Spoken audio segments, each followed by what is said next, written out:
seres humanos para assistir a gente.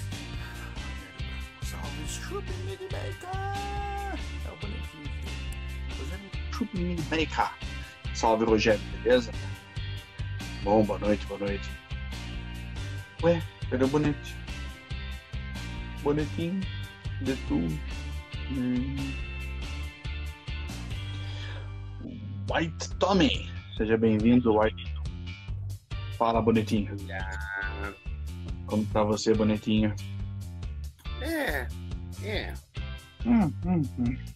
Tô meio ruinzinho aí, mas... Tiago Bela Cruz, seja bem-vindo, Mr. Tiago.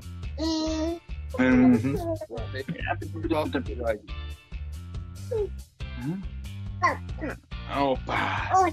Outro o quê? Isso é o Yoda. Roda, isso, roda. Eita! Fica desse lado. Do lado lá tem muita garrafa próxima. Fica cá. Hã? Não, tem muita garrafa aí, filha. Peraí, vem aqui. Vamos afastar. Vamos afastar do perigo mortal. Oi. Pergunta, tudo bem? Isso. E esse é a careca do bonete brilhando. Isso. A careca do bonete. Isso. Esse ali é o papai e você. Pergunta assim, cadê as... Esse é a Júlia. Pergunta assim, cadê as pessoas para falar de tanino? Cadê? Cadê os taninos? Isso é garrafa, filha. Hidromel. Fala, Nicolas Esperafico, Vila Mandaçaia, Mu. Vocês estão bem? Tudo tranquilo? Sejam bem-vindos. Hoje é a Juju que vai falar de tanino. Isso. É a Júlia. Vai explicar tudo sobre tanino. Isso. Isso ali é sacola. É verdade. Sim. Para fazer hidromel com uísque, Rogério, cara, você tá falando de uma bebida mista, né? Dá para misturar um pouquinho de uísque ali na brincadeira? Claro que dá, tranquilamente. Por que não? Né? Como sempre, só a gente, eu com o Bonito, a gente sempre fala aqui, o importante da coisa como um todo é você nunca deixar o hidromel como segundo plano, né? O mel, a bebida hidromel tem que estar sempre mais presente do que o adjunto, do que o complemento, para que possa ser chamado de hidromel com uísque e não de Jack Daniel's Honey, né? Para que não vire um uísque com mel, tá? Isso é importante. E lembrando também que se tu quer o perfil do uísque sem ser o álcool, muito do perfil do uísque vem da madeira, dos barris, do envelhecimento. Então, a não ser que tu queira fazer uma fortificação, usaria madeira para atingir esse objetivo que é o perfil do uísque. E sim, não é o balde, dá para usar assim, não tem problema. Sim, perfeitamente. Cara, qualquer balde serve para fazer trasfega, tá? Com torneira, sem torneira. O importante é ter aquele buraco grande em cima que dê para você ir, né? Passar o hidromel ali para dentro. Tranquilo, não tem problema nenhum. A mangueira sempre facilita, né? Porque aí você não precisa fazer sifonamento, você não corre risco de ter tanta oxidação. É mais fácil de controlar o processo como um todo. Ajuda muito ter a torneirinha, tá? Agora, se não tiver também, cara, vai embora. No começo, quando eu comecei a fazer, que eu comecei a investir em balde e tal, eu tinha um balde fermentador com torneira, que era para fazer a trasfega inicial para ajudar no sedimento, deixar o sedimento para trás, né, e para poder tirar as amostras mais facilmente durante a fermentação. Os outros, que eram só para a trasfega, era tudo sem torneira, né? Cara, era difícil de achar balde com torneirinha própria, era caro e tudo mais. Então eu tinha só um e ia embora. Eu particularmente já não gosto de torneira. Eu hoje tenho fermentador com torneira, porque eu acabei comprando de barbada, eu queria mudar um pouco o meu setup aqui. Mas eu particularmente até nem uso a torneira, não usei pelo menos na primeira trasfega, né? Mas eu prefiro o sifonamento justamente porque para garantir que eu tô pegando líquido limpo de cima até embaixo e eu consigo controlar o que eu tô captando. Exato. Mas são opções. Tem que ver aquilo que se adequa melhor à tua prática. Isso aí, mas não é impossível, não é o fim do mundo, dá pra trabalhar tranquilo, sem também, não esquenta a cabeça. Falar nisso, quem quiser, eu tenho, cara, 5 ou 7, eu não tô lembrando, entre 5 e 7 fermentadores de 150 litros da Indopropil, tá, com torneira. Então, quem quiser, eu vou vendê-los. Então, se alguém já quiser, me chama aí que a gente bate um papo. Puta, Thiago Bela Cruz, você não sabe a vontade, cara, que eu tô de dar curso presencial. Você não tem ideia, bicho. Eu adoro os cursos presenciais. Puxa, pra mim é uma coisa muito gostosa de fazer. Só que agora com pandemia ainda tá difícil, né? Não só da minha parte, mas até mesmo grande parte dos alunos ainda é reticente, totalmente compreensível. Então, por enquanto, não tem previsão, cara. Tá? Por enquanto, não sei. E mesmo que houvesse a restrição de pessoas, é meio complicado ainda, né? Essa questão de juntar pessoas do mesmo espaço. Sim, total. Cara, eu conseguiria se, por exemplo, fosse num lugar onde desse para manter todo mundo em distância, com público reduzido e tudo mais. O problema é que não acha esse tipo de local. O curso ficaria caro pra caramba, porque, afinal de contas, eu tenho custo com viagem, tem custo com hospedagem, alimentação, o curso em si e tudo mais, né? Para Morungaba. Quem que vai fazer curso de hidromel em Morungaba, Alex? Aliás, salve, Alex. Você tá bom? Salve. Fala, Guilherme. Bom, Guilherme. Tudo tranquilo? Não sei se tá aí ainda, mas um amigão meu das antigas aí, o André Salles, já deu uma aparecida. Salve pra ele. Boa, bem-vindo. Ele acompanhou o surgimento dos meus hidroméis, ele tava lá. Legal. A origem.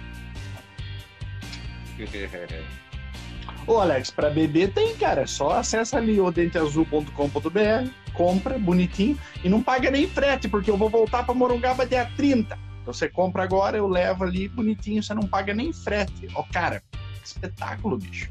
Espetáculo. Vantagem. Cara. Bonetti, havia alguma pergunta no YouTube para ser respondida? Esta semana não tivemos perguntas, acho que o pessoal, como era temático, não quis arriscar perguntinhas. Deixou pra gente falar aqui. Certo. Bom, então, pessoal, a pedido de uma boa parcela de vocês mesmo, então hoje é temático, né? Hoje nós vamos falar especificamente sobre taninos, tentar trazer essa ideia do uso de taninos para dentro do mundo do hidromel. Então vamos tentar focar as perguntas mais dentro desse universo hoje, que são os taninos, tá? Eu com o Bonetti fizemos liçãozinha de casa, o Bonetti até me mandou anotaçõezinhas dele, né? Para eu dar uma olhadinha. E então nós dois fizemos liçõezinhas de casa, o Bonetti me mandou matéria para estudar, eu estudei, tô estudadinho. Tá, agora a gente vai falar de tanino para vocês, tá? Então vamos falar um pouquinho sobre taninos, se aí se for aparecendo alguma pergunta para vocês, ou mesmo se vocês quiserem aguardar um pouquinho mais pro final, vocês, por favor, fiquem à vontade. Bonetinho, o senhor quer ter o prazer de começar? Começo, só vou responder o Fábio ali. Não é hidromel de canudinho, é chá. Eu tô dodói, tô doentinho, então tomando chazinho pra melhorar. Dá um desconto pro moço. Vamos lá, tô ruinzinho da barriga, a barriga é pequena, então sabe como é que é trabalhoso pra regular a coisa. Vamos lá. Bom, mas então, o que é tanino, tá? Cientificamente falando, eles são polifenóis, ou seja, eles são substâncias orgânicas que combinam várias ligações de hidrogênio e oxigênio. Serviu para alguma coisa? Não, mas tá aí a definição do bicho, tá? Eles são encontrados principalmente na parte externa de vários tipos de plantas e frutas, tá? Funcionando principalmente como mecanismo de defesa contra os insetos. Porque como eles podem ter um sabor amargo e ele causa uma sensação de adstringência, eles ajudam a inibir a ação dos insetos, né? Ou seja, faz com que os insetos consumam menos os frutos e a própria planta em si, para que ela tenha uma vida maior e melhor, tá? Como muita gente associa tanino só à uva, né? Vindo da casca da uva, principalmente, mas também inúmeras outras plantas, que nem a gente acabou falando, a questão do chá preto, né? Quem consome chá preto sabe que o chá preto é uma bebida adstringente, ela dá aquela sensação de secura na gengiva, né? Justamente por causa dos taninos. E além do vinho e do chá, tem outros alimentos que são ricos em taninos, como por exemplo nozes, amêndoas, outras castanhas, principalmente nas cascas, tá? A pele do amendoim, aquela pelezinha vermelhinha do amendoim, não a casca, a pele do amendoim também tem. Cacau, consequentemente o chocolate mais amargo também passa um pouco de tanino. Aí vem aquelas especiarias clássicas, né? Cravo, canela, açaí também tem, romã, feijão azuki, que é aquele feijãozinho vermelho japonês, se eu não me engano. Maçã tem, né? Pera, maracujá, enfim, né? O que isso pode trazer de pró e contra, né? Para a saúde, os taninos, eles são bons para o nosso organismo, principalmente porque eles têm propriedades antioxidantes, tá? Tem estudos científicos aí que têm indicado que os taninos presentes no vinho são mais benéficos e poderosos do que os taninos que encontra em chás e outros alimentos, tá? E qual é o principal efeito do tanino no paladar? Né? Ele traz, como eu falei, aquela sensação de ressecamento na boca, que a gente tecnicamente chama de adstringência, tá? E popularmente a gente fala que é a boca amarrada, né? Que é quando tu come e dá aquela puxada. Por que isso acontece? Porque os taninos, eles são particularmente bons em precipitar proteínas, e a nossa saliva é rica em proteína, tá? Então, que elas ajudam a lubrificar a nossa boca. Então, eles quebram essa lubrificação, por isso que eles trazem essa sensação de secura. A gente percebe, então, o tanino principalmente na parte do meio da língua e na ponta, né, na frente, e também na gengiva, por isso que essa sensação de secura, de amarramento de boca, é sentido na gengiva ali, tá em cima. A língua, tu sente ela mais seca, mas a gente principalmente percebe na gengiva. E uma coisa que é interessante falar é que a gente confunde a sensação de adstringência do tanino com a acidez de bebida, de frutas, enfim. Só que, apesar que as sensações são bem parecidas, tá? Elas são bem diferentes na verdade, tá? E é bem fácil identificar o que é uma e o que é outra. A acidez é aquela coisa que quando tu bebe uma bebida com uma acidez boa, ela te faz salivar, né? Quando tu termina de engolir a bebida, tu fica com a boca salivando. E o tanino é a sensação de secura. Quando tu bebe, a boca fica completamente seca, justamente por causa, né, daquela agem em relação às proteínas da saliva. Tem um monte de descritores de taninos, né? De sensação de taninos e tudo mais. Então, acho que eu vou passar pro menino Luiz continuar por enquanto. O Bonetti fez uma definição geral bem legal do que é o tanino e, em geral, da sensação que nós temos, da percepção que nós temos por comum em relação ao tanino no nosso paladar, tá? Nossa, eu vi que entrou Lichtenberg. Cara, olha só, Charles Schultz, Marlon, uma galera aí, sejam todos muito bem-vindos, pessoal. Lucas, Laila, sejam todos muito, muito bem-vindos, tá? Então hoje a nossa live é exclusiva não, né? Focada em taninos, então fiquem à vontade para explorar mais esse tema com a gente. O Bonetti, ele acabou de fazer uma definição mais detalhada sobre o que é tanino, sensações que nós sentimos no nosso paladar quando nós tomamos algo que tem ou comemos algo que tem tanino. Lembra da maçã verde, lembra da banana verde principalmente, que dá aquela secada na boca, ela desidrata a boca. Essa sensação de adstringência é causada principalmente pelo tanino, né? Um composto ali de proteção natural de frutas e outras coisas também, tá? No mundo das bebidas, tem vários usos que nós podemos dar para taninos. Não é só trazer a astringência na bebida como um todo. Mas antes de falar um pouquinho de usos, nós temos que entender que tanino, né, o Boneto falou a definiçãozinha lá no começo da história toda, tem vários tipos e cada tipo vai agir de uma maneira diferente na bebida. Então nós temos que interessam para a gente principalmente os taninos hidrossolúveis, tá? Por que interessa mais os taninos hidrossolúveis? Porque nós vamos trabalhar em meios aquosos, onde nós vamos fazer extração ou adição proposital desses taninos durante a produção, tá? Dentro desses taninos hidrolisáveis, que são os interessantes para a gente, nós temos principalmente os taninos gálicos, nós temos os taninos elágicos e nós temos os catacínicos. Esses três são os taninos principais que nós vamos trabalhar quando a gente fala de bebida como um todo, tá?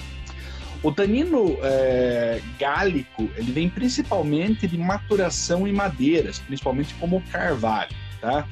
Se você analisar a molécula do tanino como um todo, ele é um núcleozinho de glucose com alguns ácidos gálicos ali em voltinha dele, anexados a ele, tá? Eu não manjo muito de química, então não vou conseguir explicar direito esse negócio, certo? Mas taninos gálicos são, em geral, vindos de madeira.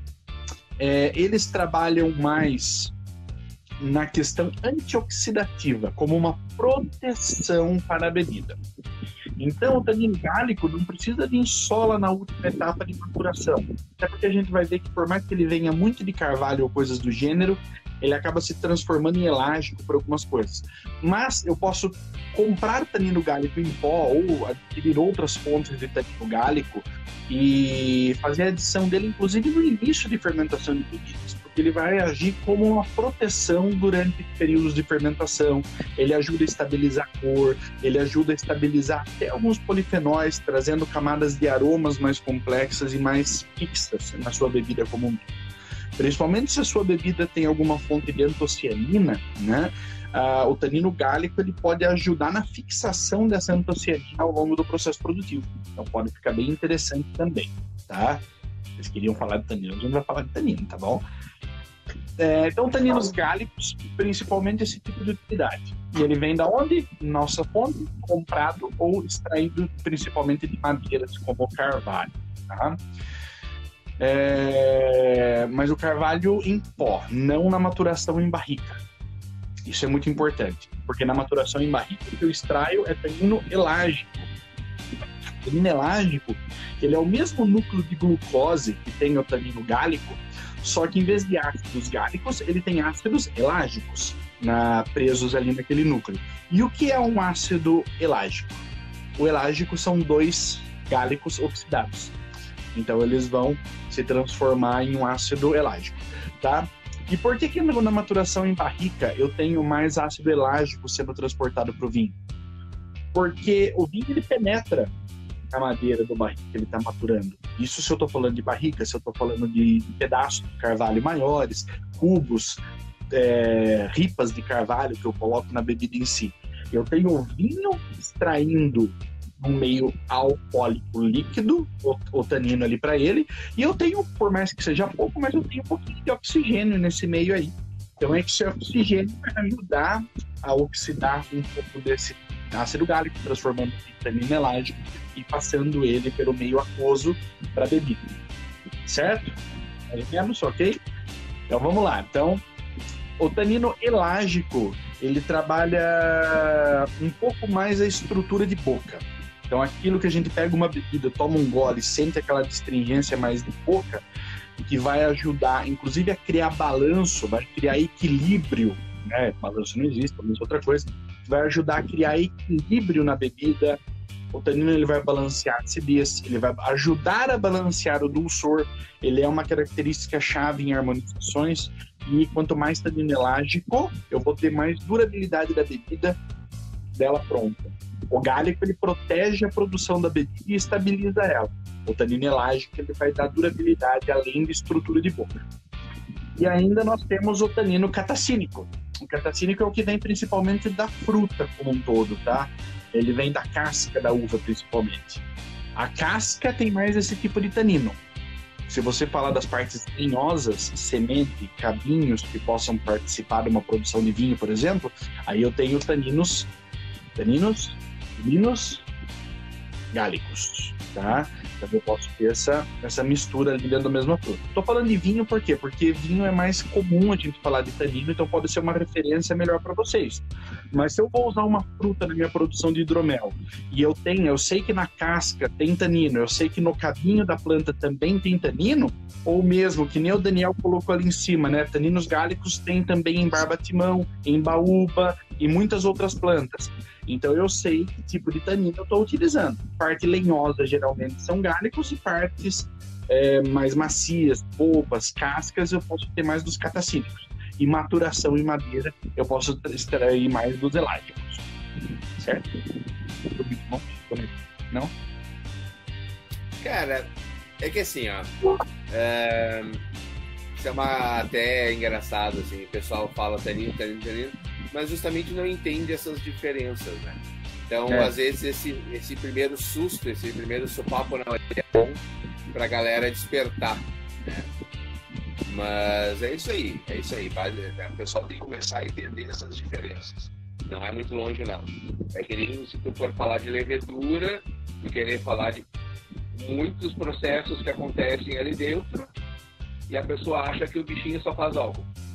Exatamente. Tem coisa por trás. Se vocês entrarem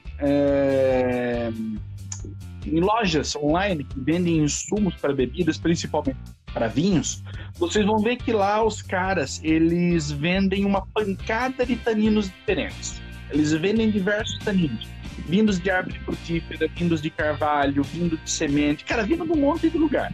E cada tanino cumpre uma função na produção. Tá? Então, cada tanino tem um objetivo diferente durante a produção. Mas, basicamente, os gálicos são protetores durante o processo fermentativo, eles vão dar estabilidade, eles vão fixar cor, eles vão evitar oxidações. E lembre que a oxidação pode vir tanto por oxigênio presente no líquido, como pode vir também de radicais livres que estão ali presentes. E o tanino gálico ele consegue dar um jeito nos dois, tanto no oxigênio quanto em radicais livres. Tá? E o elágico eu vou utilizar ele mais para estruturação como um todo.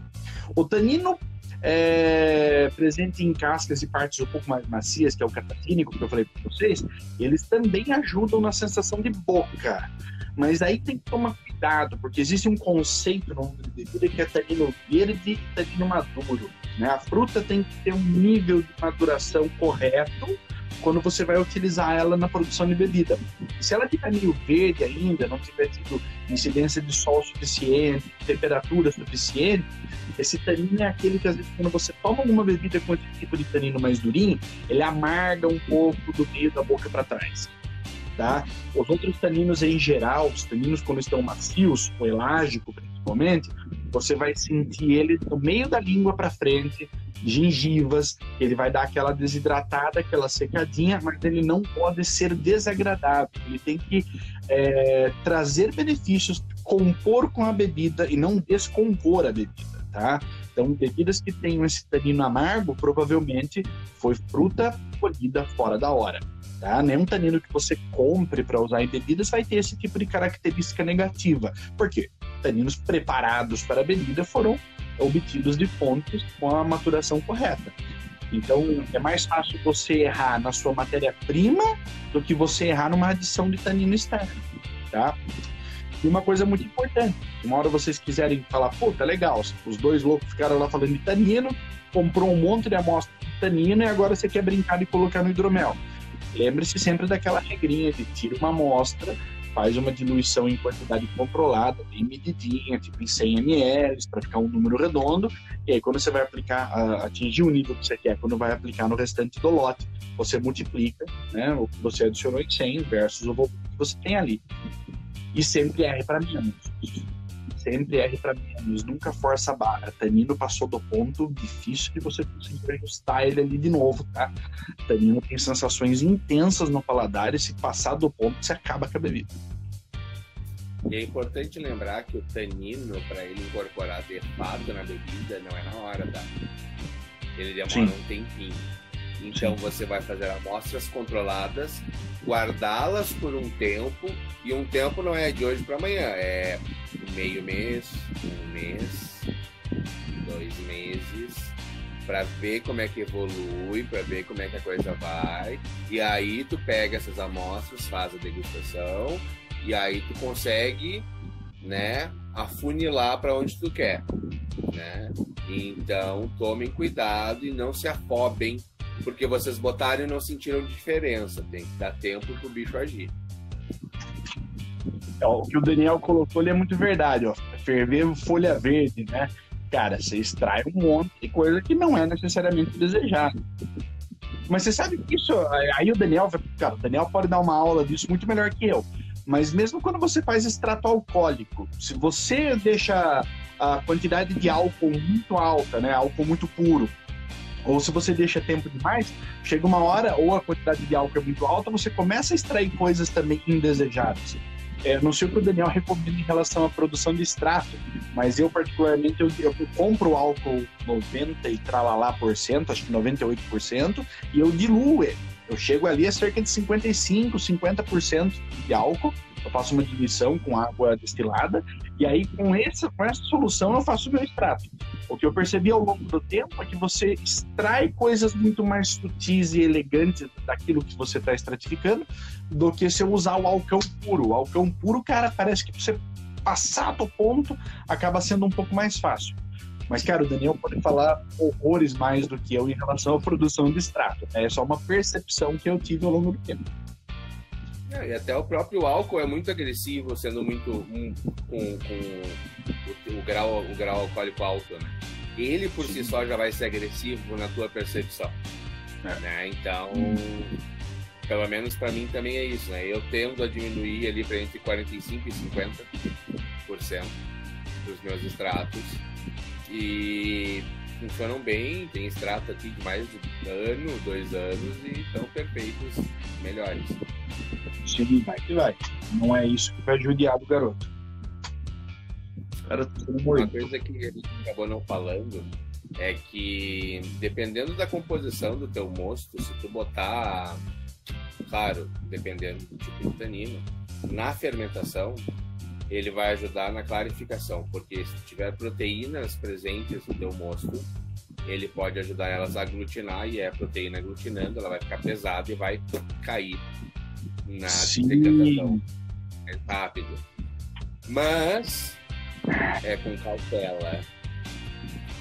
Isso, inclusive, me faz lembrar de outra coisa. Uma maneira que a gente tem de fazer adição de carvalho no nosso hidromel é de fazer adição através de extrato de carvalho, né? É uma opção interessante que tem também. Você tem que tomar cuidado quando você faz a adição do extrato de carvalho, exatamente esse efeito. Às vezes você coloca o extrato, você até filtrou o extrato, você deu um jeitinho ali, mas você colocou ele carregadão de tanino em contato com o teu hidromel, dá alguns dias, sedimenta aquela borra mais escura ali embaixo. Isso é principalmente o tanino que aglutinou com outras substâncias ali, principalmente as proteínas, e arrastou elas para o fundo. Cara, muito, muito total isso daí. O tanino ele tem 1001 utilidades, né? Ele é quase um bombril da vida. Depende do tipo e depende para que tu quer usar. Né? Que nem o Luiz falou, ele pode dar estrutura de boca, ele pode ajudar a equilibrar a bebida, ele pode ajudar a clarificar, ele pode dar, dependendo de como for o tanino, por exemplo, se for colocar madeira para extrair o tanino, vai trazer madeira junto com a tua bebida, né? Se for de folhas e caules, né, de plantas, pode trazer uma coisa mais vegetal para tua. Então tu tem que pensar muito bem na hora da onde vai vir o teu tanino, que tipo de tanino e qual a função tu quer que ele faça. Isso aí. Até o Daniel colocou ali que é isso aí, né? Mais álcool vai extrair mais coisas porque rompe mais as membranas das células, né? Então, sim, vai ter uma extração mais potente. Então, se você quer ter um extrato mais delicado, diminui aí o percentual alcoólico da história para ficar um pouco mais tranquilo. O Gribler perguntou ali, tanino na fermentação, se tem proporção. Fábio, Você vai comprar o tanino gálico normalmente para colocar na fermentação, você vai seguir o que o produtor do insumo mandou, cara. Porque esse tanino pode ter diversas fontes e pode variar um pouco a medida, tá? Mas é pouca coisa, não é muito, é tipo, para 50 gramas por litro, se muito, entendeu? É bem tranquila a quantidade que você coloca. E lembrando que o gálico praticamente não vai dar sensação tânica no paladar. Ele só vai atuar na fermentação, na estrutura como um todo, tá? Então, dá para variar até um pouquinho mais, um pouquinho menos. Não é ele que vai atrapalhar. Você tem que tomar cuidado se você está usando o gálico. Mais uma fruta que tenha mais carga de tanino. Você vai usar um chá preto da vida, vai usar uma embaúba da vida. Depois vai maturar no carvalho. Opa, peraí. Colocando tanino. Até onde vai dar essa sensação toda de astringência, né? Mas um taninozinho gálico para proteção de fermentação é uma coisa sempre muito bem-vinda. Não faz mal para ninguém, tá? Eu uso isso em casa? Não uso isso em casa. Mas se você tiver uma fonte legal para fazer essa extração, de repente mesmo no extratinho alcoólico, colocar um pouquinho, vai que vai. E uma das coisas também que o tanino ajuda, dependendo do tipo, é na preservação da bebida, de uma maneira geral. E isso inclui cor. O pessoal que vive tendo problema com coloração, né, principalmente vermelhos, que os vermelhos tendem a oxidar muito rápido e virar castanho, o tanino pode ajudar. Ele pode ajudar, mas, de novo, com cautela, com cuidado, para não passar do ponto. E aí tu fica com o hidromel lá bonitão, mas tá ressecando a boca mais do que se comesse uma colher de areia. Isso aí.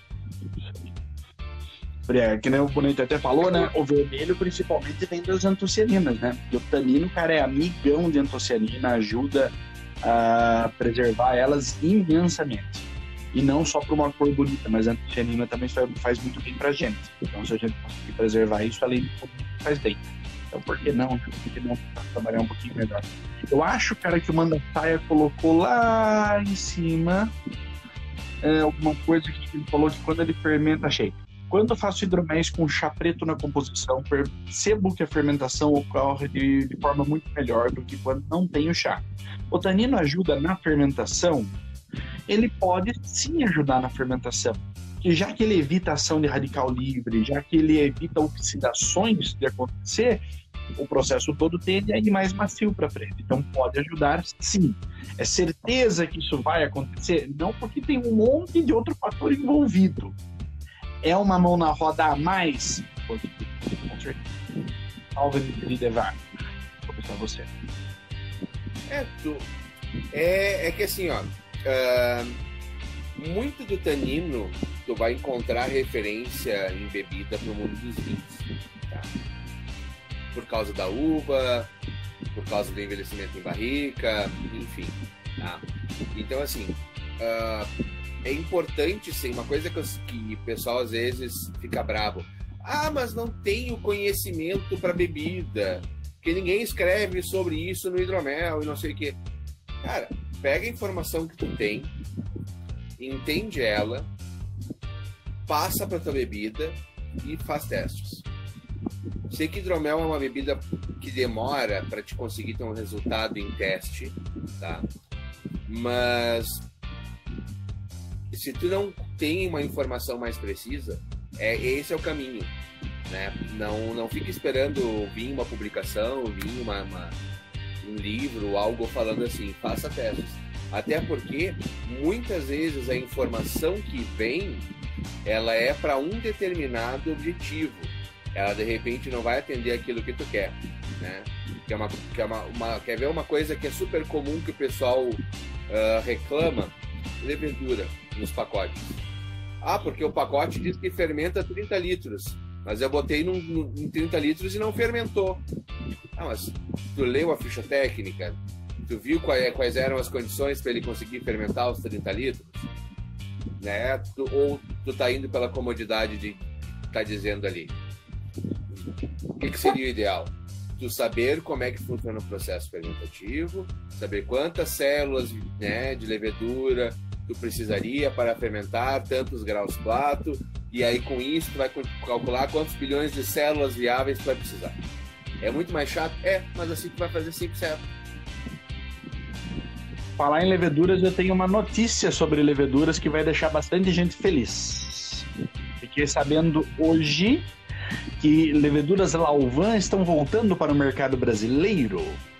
Elas já chegaram no Porto, no Brasil, inclusive. Agora só falta o desembaraço alfandegário delas. Mas vamos ter Lauvan EC 1118, K1V 1116 e a 71B. Elas estão sendo importadas pela Indupropil. O Raul Maggi, o proprietário da Indupropil, me falou hoje disso. Então, para a galera que curte bastante Lauvan aí, tá voltando pro mercado, tá? Não dá para prometer que é até o final desse ano, provavelmente não vai ser, mas é provável que em janeirão aí elas já estejam disponíveis, tá? Por uma segunda importação, se tudo correr bem, a Indupropil pretende trazer até mais. Idevar, a alfândega no Brasil é tenso, né? Mas tá aí. Faz anos que não estavam mais aí, agora tá. Então, já ajuda um bocado, né? E ele trouxe essas três, eu acho que dá pra brincar legal também com hidromel, né? Uma baiano, uma pra hidromel encorpado, uma pra hidromel leve. E pros menos desesperados e menos apegados, falem com a Levtech e com a Bio4. É levedura líquida. Né? Total. Se vocês falarem com eles, eles vão explicar como é que usa, eles vão explicar o que vem em cada pacotinho, tá? E testem, conheçam essas outras leveduras, né? Cara, as Lauvan, elas foram desenvolvidas para vinho, não para hidromel. A gente adaptou lá atrás. Então, será que de repente a gente não consegue adaptar outras coisas? Usar leveduras específicas? Usar outras leveduras para vinho que a gente não usava antes? Né? Pessoal, perguntinhas sobre taninos. Ou se não tiver perguntinha de tanino, coloca as outras perguntinhas também. Vamos lá. Final de ano, sarrafo, melhor não. Já tá tudo bem macetado. Cara, o Marcelo Vargas top, cara. O cara show de bola pra caramba. Importante, né? Já que estamos falando de tanino, né? Que a gente falou de madeiras, né? Cada madeira vai ter as suas características, seu perfil sensorial. E tu tem que lembrar que, conforme o tipo que tu tá usando, o tipo no sentido de que se tu tá usando chip, se tu tá usando cubo, se tu tá usando ripa, se tu tá usando espiral, se tu tá usando dado, se tu tá usando barrica, se tu tá usando barriquinha, se tu tá usando barril grande, cada uma dessas vai ter um tempo e uma forma de interação com a tua bebida. Então, não adianta tu querer um resultado X com um tipo, né, com uma apresentação de madeira Y no tempo Z que tu não sabe se funciona. Então, prestem atenção nisso. Quanto menor o tamanho do pedaço de madeira, mais rápida é a extração e menos complexo são os perfis sensoriais que traz. Né? Porque a superfície de contato, né? Quanto menor a superfície de contato, mais rápida é a extração, né? E mais simples são as camadas de, né, perfil sensorial que pode trazer, porque um chip é uma lasquinha fininha, um caquinho, né? Em compensação, aí tu pega, por exemplo, um barril, que são tábuas grossas e tudo mais, é bem diferente. Além do que, né, quando a gente fala de maturação em barrica, a extração de compostos do carvalho necessariamente não é o principal objetivo. O principal objetivo de maturar em barrica é acontecer a microoxigenação, que é o fato de que o oxigênio molecular ele consegue atravessar a madeira, ele atravessa até mais do que 2 centímetros de madeira, tá? E ele vai parar dentro da tua bebida. Então isso causa uma microoxigenação muito controlada e que vai criar um monte de características positivas na bebida. Então, por exemplo, taninos de cadeia mais agressivas, né, que a gente falou, principalmente os catacínicos ou alguma coisa dos elásticos que pode ter ficado mais não tão maduro, essa microoxigenação ela pode polimerizar esses taninos, transformando eles em moléculas mais agradáveis para o paladar. Além do que melhora a estrutura da bebida como um todo. Tem um monte de reação que acontece na real. Então, maturar em barril nunca é o mesmo do que maturar em chip. E por chip que eu falo é cubo, é dadinho, é espiral, é tábua, ripa, tem o formato que vocês imaginarem os troços. Mas colocar pedaços de carvalho na bebida nunca é igual colocar bebida no barril. Isso é uma coisa muito importante. E a regra que o Bonetti falou também vale para tamanho de barril. Barril pequeno, interação muito rápida de líquido e madeira. Barrica grande, interação mais lenta e mais controlada. Tá? Ó, o Jean Fantanive ali falou que as leveduras da Cotitec estão mostrando bons resultados em hidroméis. Tem que testar. Legal, animal. As da Cotitec são aquelas da anti-HSO2, não é? Anti-H2S? Anti-enxofre, não são? E é a que o Raul tá trazendo também, né? Eu acho que sim, é a Bela, aquelas lá. Falou, Mr. Kaviski presente. O Daniel colocou mais uma contribuição ali. Tudo que tiver planta, fruto, pode ter tanino. Léo Rodrigues, não sei se já falaram. Vou falar também pra quem não vejo o Léo, você também, né? Não sei se já falaram. Como tirar tanino de uva passa? Tirar o tanino de uva passa? Ah, se você consegue... eu acho que ele tá querendo dizer se ele botar uva passa, ele vai conseguir extrair tanino pra bebida. Se tiver um pouco de álcool presente, sim. Se essa uva tiver tanino hidrolisado, eu acredito que vai ter um pouquinho de tanino, sim. O catacínico provavelmente deve ter alguma coisa ali, já que eu não tenho parte lenhosa e também não tem semente na uva passa, né? É só a casquinha dela e tudo mais. Alguma coisinha deve ter. Eu acho que vai ser bem pouco, mas alguma coisa deve ter, sim. Ó, Gustavo de Andrade fez uma pergunta, não é relacionada ao tanino, mas é bem interessante.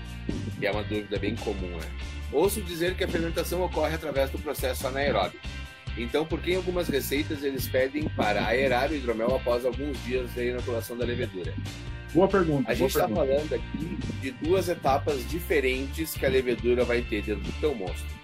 A oxigenação, ela vai servir na etapa inicial da fermentação, que não é de fato a fermentação, mas sim a fase de multiplicação celular.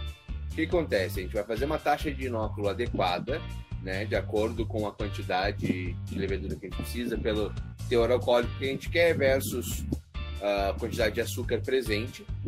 Mas mesmo assim ela vai se multiplicar ali dentro, né? Esse cálculo é justamente contando que haverá uma multiplicação suficiente para atenuar o teu mosto.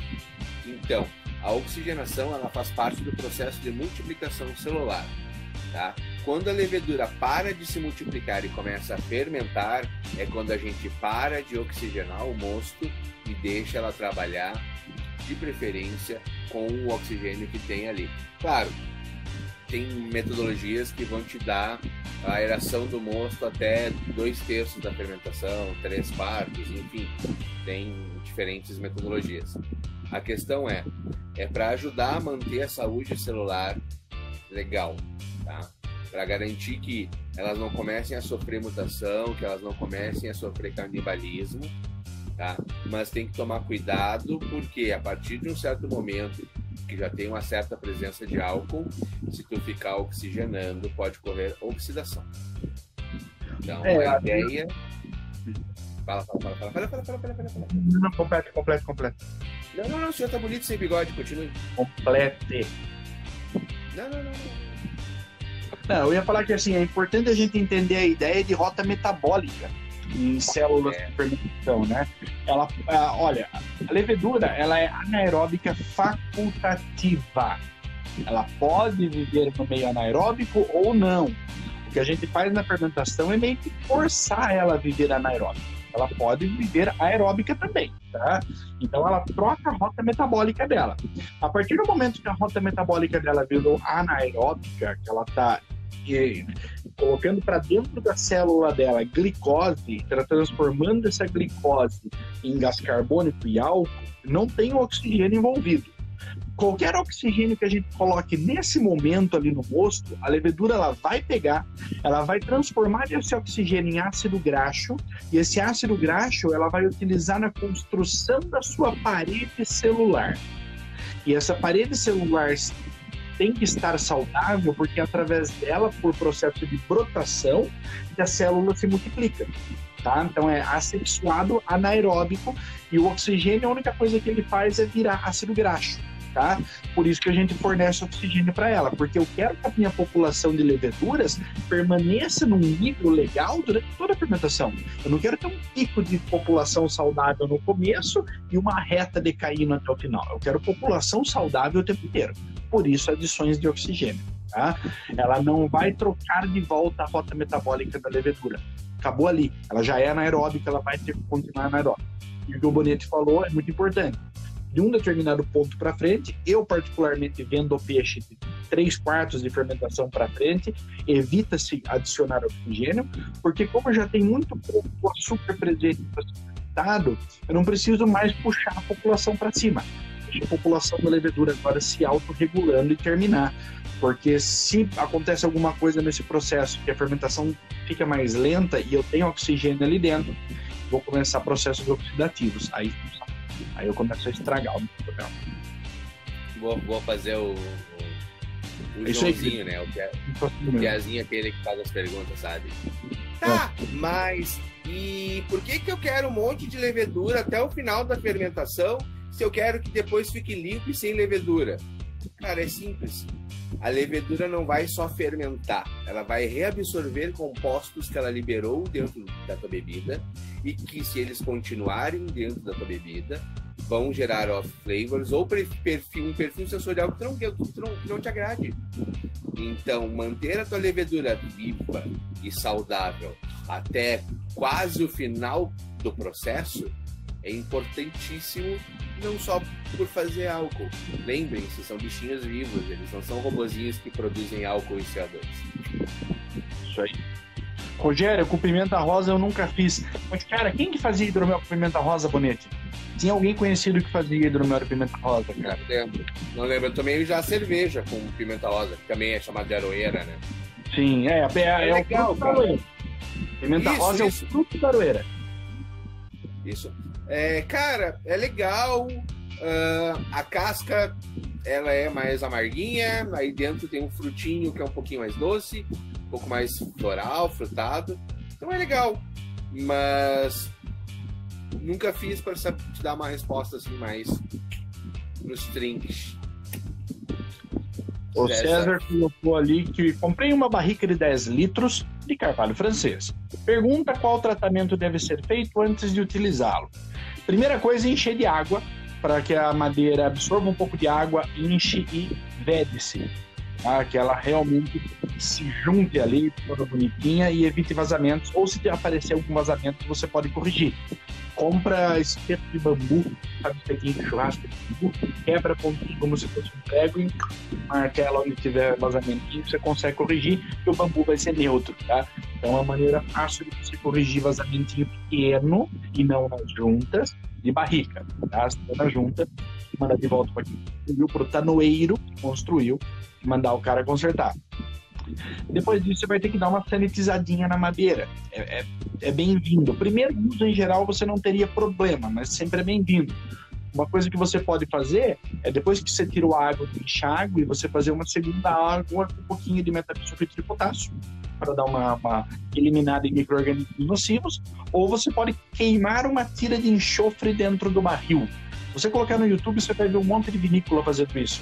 Os caras colocam tipo uma concha qualquer que caiba no batoque do barril, no buraquinho do barril, aí você acende a tirinha de enxofre e afunda ele lá dentro. Assim que terminou de queimar, você tira fora aquela conchinha que você usou e tampa. Deixa aquela massa de enxofre ali dentro. Isso já dá uma sanitizadinha legal. Aí depois você só ver se não pôr um pedacinho de tira lá dentro e colocar a bebida dentro. O que pega em barril costuma ser a sanitização entre bebidas, principalmente se você esvaziou e não vai encher de imediato.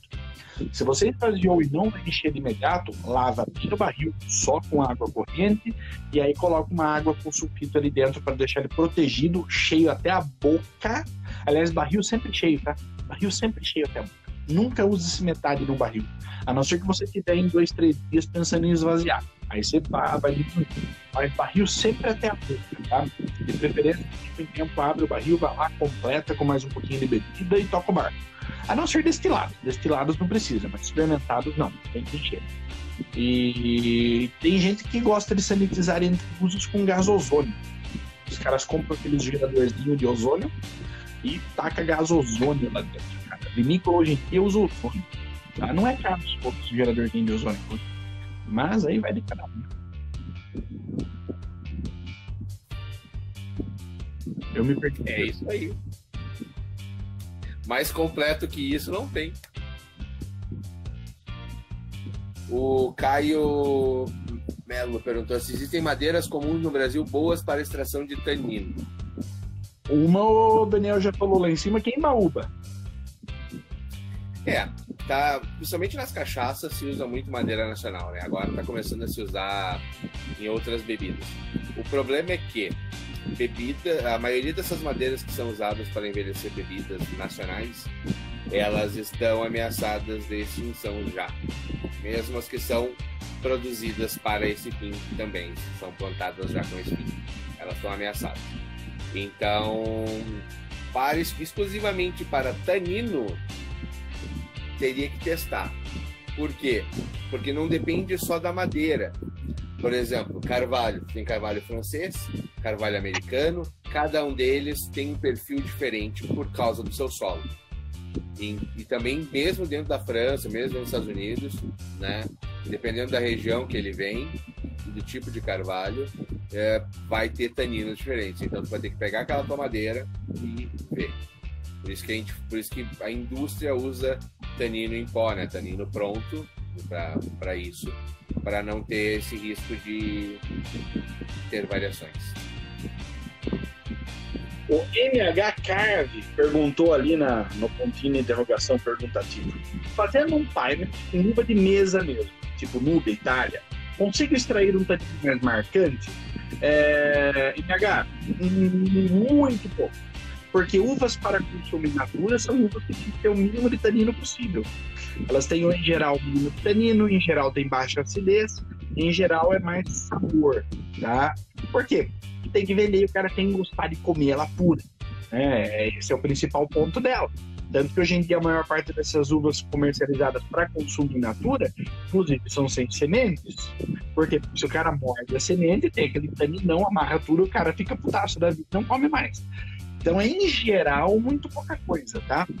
Se você quiser tentar um pouquinho mais, pega uma uva Terci, que aqui no Paraná chamam de Bordeaux, acho que dá um pouquinho mais certo ali. A Niágara, como é casca preta, não vai ter muita coisa. Vai numa Tercizinha que talvez funcione um pouco melhor. O senhor Edão pode, seja bem-vindo. O Fábio tinha falado lá que se oxigenar no momento errado pode te dar a sensação de metal na boca. Metal, papelão, né? Papelão molhado, isso é oxidação. Isso é perfil de oxidação. Um ardido chato na boca, na garganta. Isso aí é sinal de oxidação. Aquela sensação de bêbado no final de noite que tá lambendo as tampinhas também. Isso. Eu vou dar uma dica. Se tiver uma oxidação leve, faça uma clarificação com PVPP, que o PVPP tira o oxidado. Você vai perder um monte de coisa junto, mas pelo menos você tira o oxidado. Olha, eu tô puxando. Tá atrasado. Henrique Andrade. Isso aí, galerinha.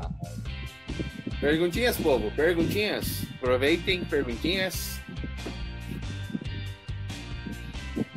Cara, vamos avisar da semana que vem? Dia. Não vai ser na quinta. Não vai ser na quinta? O senhor ficou triste, mas teremos que fazer, até porque não tô afim que a patroa venha até aqui me bater. Ah, é verdade, ela ficou brava que a gente ia fazer na quinta, é verdade. Mudou pra semana quarta, que né? vem, pessoal, é semana de Natal, né? E vai ser a última live do ano. Porém, nós faremos dia 23, tá? Pra ficar tranquilinho, né? E, ó, o Rogério, né, já tá se adiantando ali, menino precoce, perguntando o tema da semana que vem. Como foi falado na semana passada, iríamos fazer 2 lives temáticas. Essa live seria sobre taninos e a live da semana que vem é sobre carbonatação em hidromélises. Hidromélsios. Em hidromeliantes. Eu estou gasoso. Estou tomando um chazinho com gás. Eu carbonato às vezes. Entendo. Eu acho gostoso. O Itevar perguntou se tem promoção no Dente Azul. Um e-mail hoje que ele deve ter recebido, porque ele é cliente do Dente Azul. Ele não promoção. Ele é bala só. Então, um já foi mandado para ele. Mas sim, Itevar, vai ter uma promoçãozinha semana que vem que não é de 25%. Você quer me levar à falência? Quer me levar à falência, Itevar? Não, 25% não, né? A gente vai rolar, mas não vai muito, tá? Senhor Esperafi, qual é uma pergunta interessante? Clarificação com clara de ovo dá uma suavizada em taninos agressivos? Sim, clara de ovo leva uma parte dos taninos agressivos embora. Muito bem colocada a sua pergunta, Esperaficó. Exatamente isso, ajuda sim.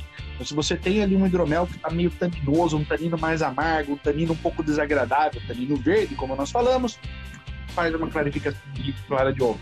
Ah, mas não quero usar clara de ovo. Então vai numa loja de produto vinícola e compra albumina enológica. E aí você usa albumina enológica para fazer a sua clarificação. Aí fechou. Para quem não sabe, a albumina é a proteína da clara do ovo. Então, né? Rogério, 30% não, Rogério. Não tem promoção de 30%. Se algum de vocês dois fizer uma compra acima de R$200, para ser bem coração com vocês, eu mando uma garrafa de limoncello de brinde. De limoncello de brinde, tá? Oi, esse limoncello é doido, hein? É bom demais. O seguinte, ó, todo mundo que está assistindo aqui, quem que fizer hoje uma compra acima de R$200 na loja Dente Azul, ganha uma garrafa de limoncello. Hoje, só para vocês, tá? Ou para quem vocês contarem, né? Porque já falei aqui mesmo, não vou saber, não vou controlar e tudo mais, ok? Eu sei que você tem até encomenda, Itevar. Tem até gente que quer que você compre coisas a mais aqui para aproveitar o frete com você. E você sabe que eu sei. Ó, teve uma pergunta ali do Henrique Andrade, que eu não sei se dá tempo de responder, mas vamos responder. Vamos lá. Meu hidromel não fermenta. 20 litros. Coloquei 5 gramas de lauvan.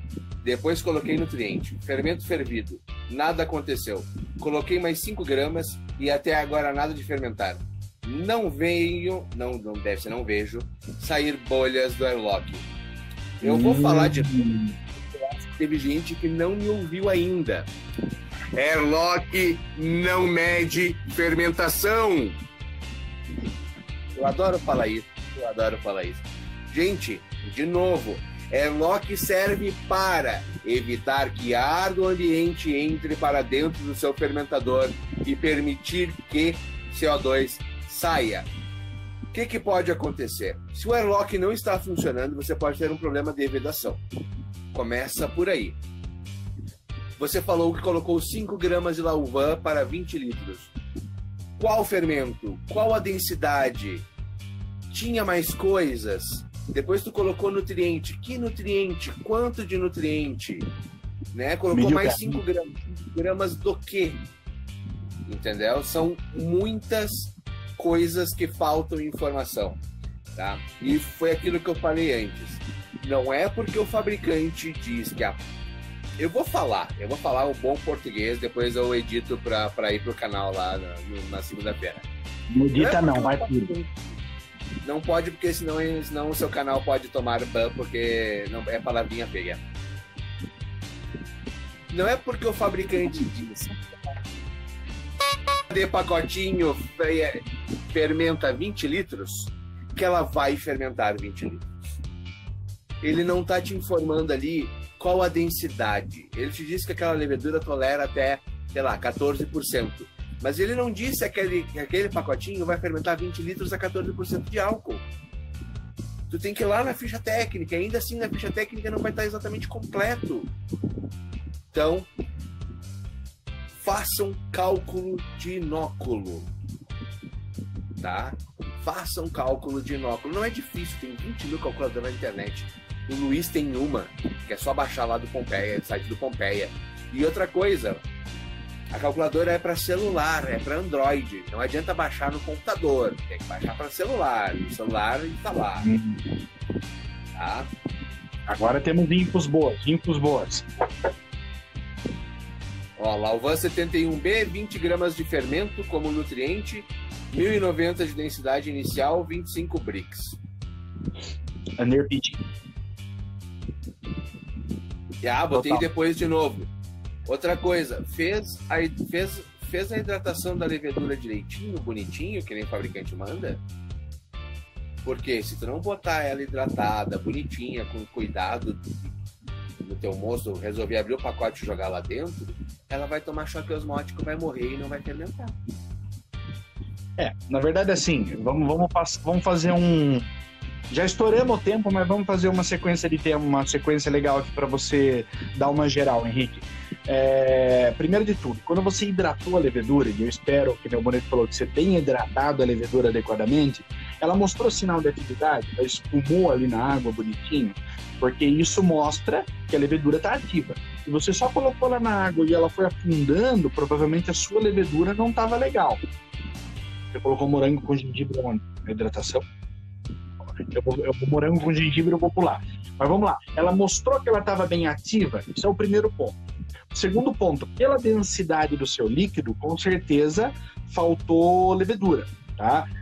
É impossível de fermentar nesse caso? Não, não é impossível. Ele pode fermentar, a levedura ela pode ficar ali se multiplicando até que ela atinja um ponto onde ela acredita que vai ter fermentação, tá? Então esse seria o primeiro ponto a fazer uma observação como geral. Segundo ponto, em caso de fermentação travada desse tipo, é legal a gente verificar pH, fazer mais uma oxigenação bem legal no mosto. Se o pH estiver muito abaixo ali de 3, alguma coisa, 3, né, 2,5, o pH pode ser um inibidor. Ele pode estar evitando que a sua levedura consiga trabalhar do jeito que ela deva trabalhar. Ok? Então o pH pode ser uma coisa importante também, sugiro dar uma olhada. Outra coisa, você não tem atividade no airlock, mas você mediu a densidade? A densidade está baixando alguma coisa?